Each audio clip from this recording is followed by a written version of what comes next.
Ladies and gentlemen, boys and girls, welcome back to another episode of the All We Do Is Talk podcast. Conference championships are done. Super Bowl in 2 weeks. We had some thrillers. I'm here with Moody and Isaiah. How we doing today, guys? Hey, what's good, y'all? How y'all doing? It's a bittersweet feeling, man. The season's wrapping up. There's no football. We only got one more meaningful game for the next 8 months. I know everybody, wives and girlfriends, going to be really, really happy, but I'm shedding a tear. It's the most sad time of the year.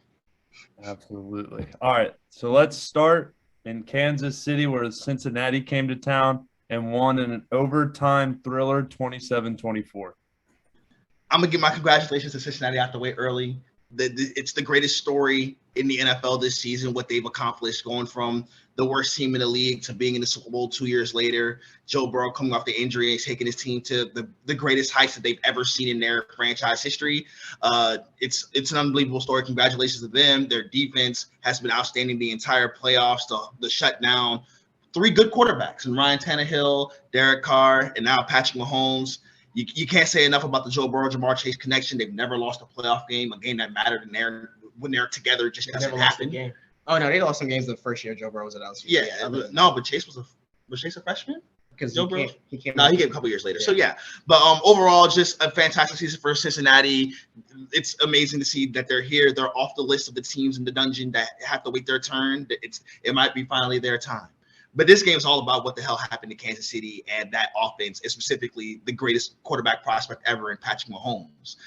People call it the Andy Reid special. I lean towards blaming Patrick Mahomes. You can blame whatever you want, but that second half offense was some of the worst you'll ever see in a playoff game, especially from Patrick Mahomes, who was an auto 30 in every playoff game he ever played in. But in this one, in the second half, specifically after they got the PI at the end of the first half, and then he threw that terrible pass behind the line of scrimmage to Tyreek Hill. They never did anything after that. Bunch of 3-and-outs, couple of turnovers. It's a game they deserve to lose. As good as he played in the first 20, 25 minutes of the game was as bad as he played for the final 35, 40 minutes. They didn't deserve to win today. Good season for Kansas City, but that's a bad season. They were in the AFC Championship game, so like you're not gonna win the Super Bowl every year. They were up and down. You're not gonna win the Super Bowl every year. They were in the AFC Championship game. They lost. Barely got there, really. Yeah, they lost because they played bad. Like it's gonna leave a bitter taste in your mouth. That's why it doesn't look as good. But for the last 40 minutes of that game, their best player on their team did not play good football, and it cost them the football game. Yeah, I mean, congrats to Cincinnati, Joe Burrow, Jamar Chase coming over from LSU and turning around the Bengals in 2 seasons, because Joe got there first and then Jamar this year. Good game for the others. Tyler Boyd and T. Higgins were making big plays. Joe Mixon has proven that when healthy, he could be a top running back. He's going to be a big factor in the Super Bowl to come. And their O-line stood a little better than they did against Tennessee, because Tennessee had a better defense than Kansas City. Mm-hmm. We didn't think Kansas City's defense was really legit. Tyrann Mathieu did play, but way to overcome that. I mean, their defense is the story of the game. The pick by B.J. Hill, another defensive lineman getting his hands up. Eli Apple with the stop of the game. In my opinion, Moody's gonna. I like the play call to throw it out to Tyreek Hill and just tell him to go score. That's what Kansas City is. To watch Eli Apple make a play like that is just heartbreaking, because he got cooked all game. So he still had a bad game, but he made a very. It's easier to do in a phone booth though. That's the problem. It's like Trey Hendrickson's here, the sidelines here. It's the easiest play he could possibly make. And then to get to Kansas City, I mean, this is Andy Reid classic. This is another classic Andy Reid choke job. He's done it with a bunch of quarterbacks. He's had ample guys to try. Jeff Garcia, Don McNabb, now Patrick Mahomes. We've seen Alex Smith two times over. Michael Vick. So Andy Reid, you know what he does. You know, they're really aggressive. They're aggressive. They're badly aggressive to the point. I mean, it's pretty cocky to throw the ball out to Tyreek Hill and think that you're just going to tell him to beat people. I'm okay with it because they rely on Patrick Mahomes and Tyreek Hill and Travis Kelce being unstoppable. But complete no-show from the offense, probably got a little impatient. I didn't see people running as wide open as they did in the first half, which, I mean, I'm going to credit that to Cincinnati's pass rush, which was pretty elite in the second half for as non-existent as it was, because we did see Orlando Brown Jr. dominating Mr. Trey Hendrickson on some reps. But it's tough for Kansas City because, you know, now the contract for Patrick Mahomes is kicking in. Andy Reid's another year older. Rumors that Eric Bieniemy might be squatting on taking over that job, which for him would be great, but we'll see how they transition away from Andy Reid if he was to leave. But I think he'll stick around as long as Patrick Mahomes is still healthy and playing. They got the big 3, but I think they're going to need to go to work on how they pay Orlando Brown Jr. because now he's been all pro, which, okay. And they're going to need to fix their defense up and get some secondary help. Their secondary is pretty bad. Get Daniel Sorensen out of the secondary. They can't be starting him. Can't be starting him another year. And as for Cincinnati, congratulations. But you're good to go. Yeah, I guess I'll start with that last play in the first half. You got to throw that ball in the end zone. There's no way. You can't. I mean, you literally saw Tyreek Hill got that ball, and there were 3 Bengals just standing on the goal line. I don't care how fast or how much wiggle you got, you're not getting through that. That's Tyreek Hill. He got through it against Buffalo just last week.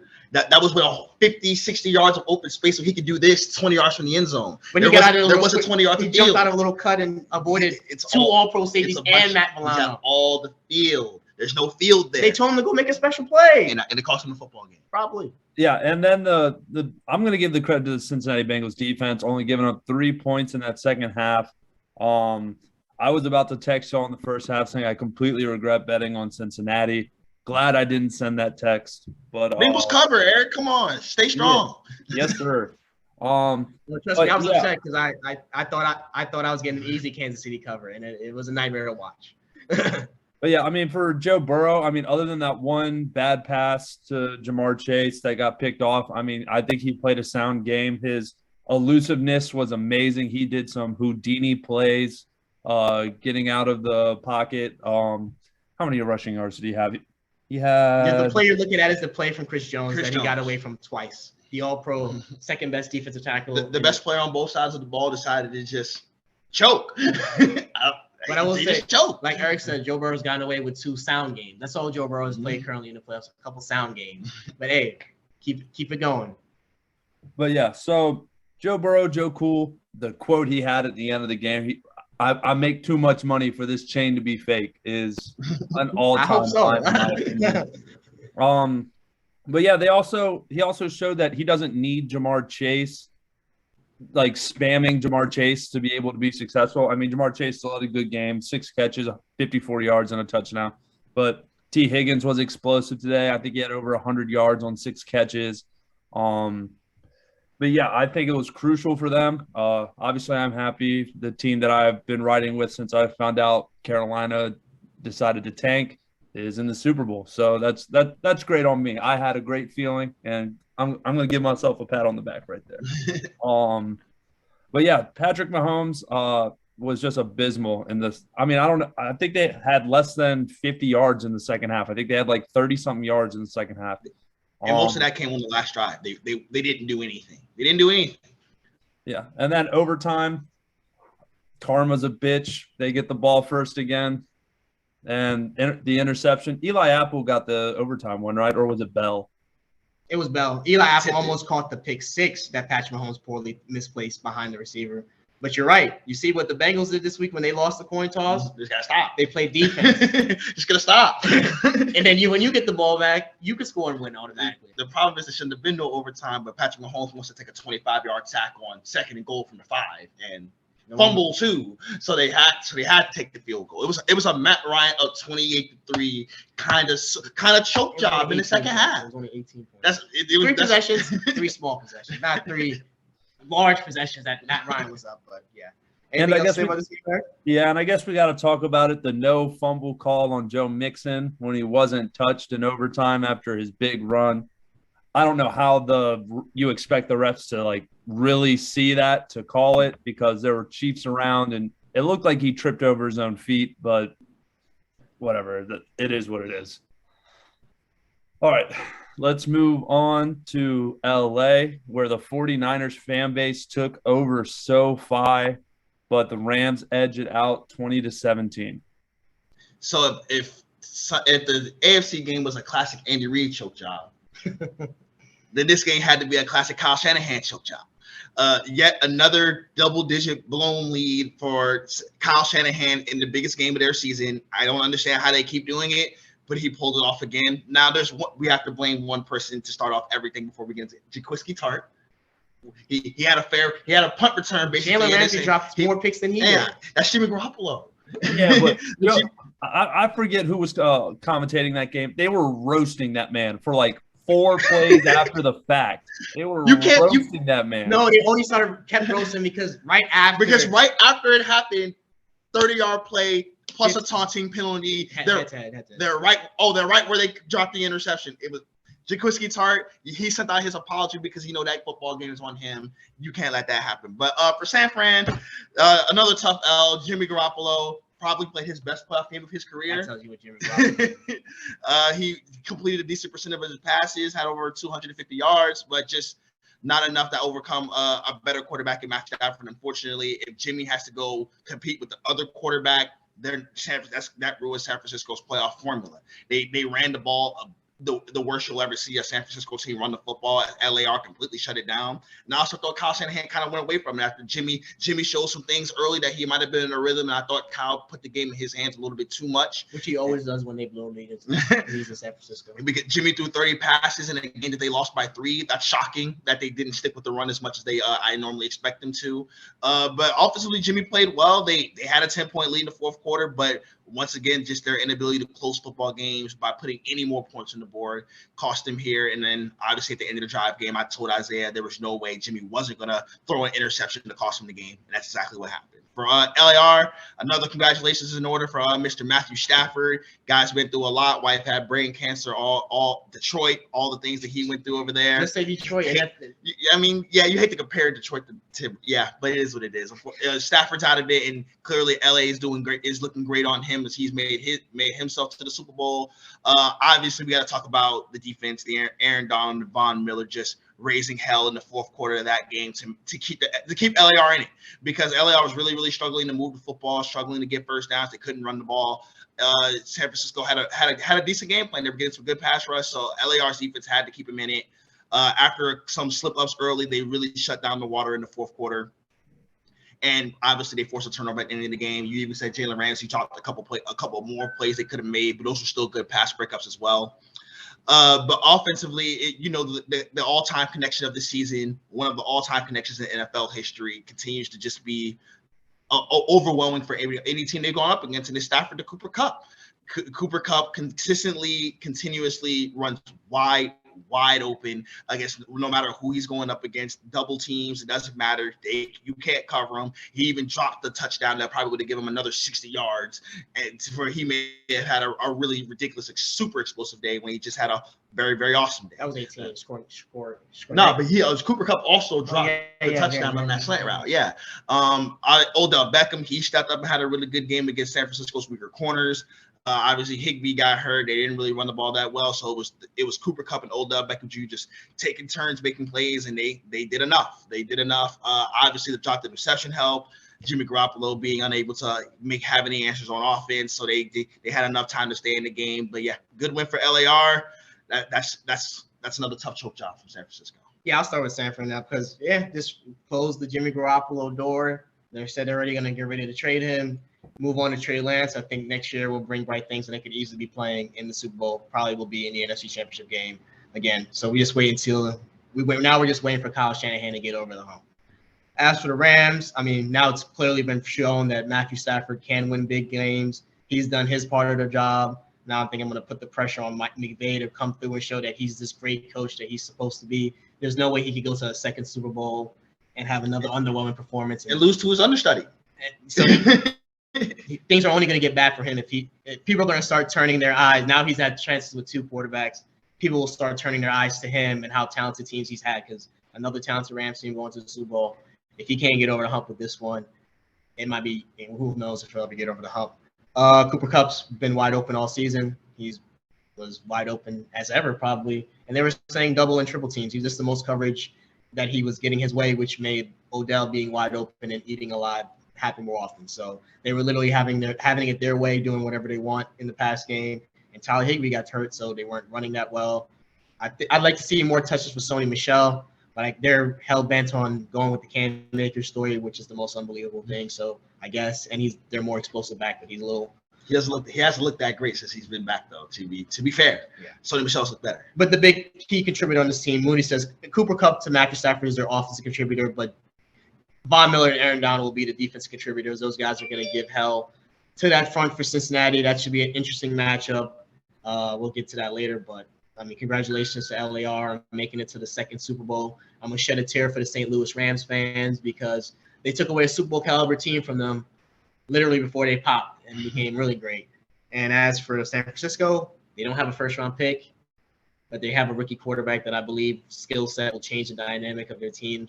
And they need to go get one more real receiver, not a running back receiver, not a yak receiver. They need to go get a guy that's going to be open like Cooper Kupp. Yeah, that's ideal. But yeah, that's it. That's what you got, Eric.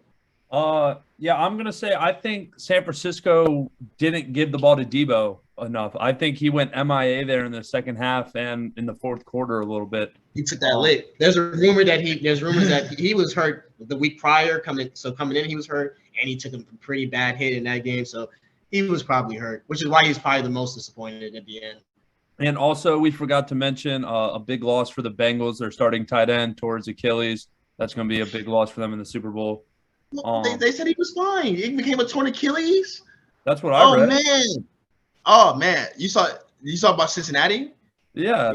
I saw it was a sprained MCL for he was on. I didn't know he tore. He's like, damn, you breaking news on here. I didn't know. Let me look it up real quick because I'm pretty sure I saw it. Let me find my source. I was like, God, you hate to see that. I love how I look up on Twitter, Bengals tight end, and Adam Schefter about Tyler Higbee shows up. First thing.